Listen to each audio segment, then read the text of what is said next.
What we also know about our kids who are hypervigilant, these are our kids with trauma, toxic stress in their lives, family upset, cultural changes that happen to them abruptly.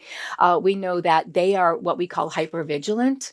And so it's even more important that our management, because management plans are for adults, not kids, that our management is a very co-regulated adult because they're hypervigilant. They know when that adult is a little bit squirrely around them, and that just jacks them up even more. The intervention, however, is for the child. So as we're doing the management piece, we're going to teach the child purposefully and intentionally coping skills, how to regulate yourself. It's time for some chair push-ups. It's time to, ground my feet and, do a few things that I need to pull myself together. It's time for my breathing technique. It's time for my self-talk.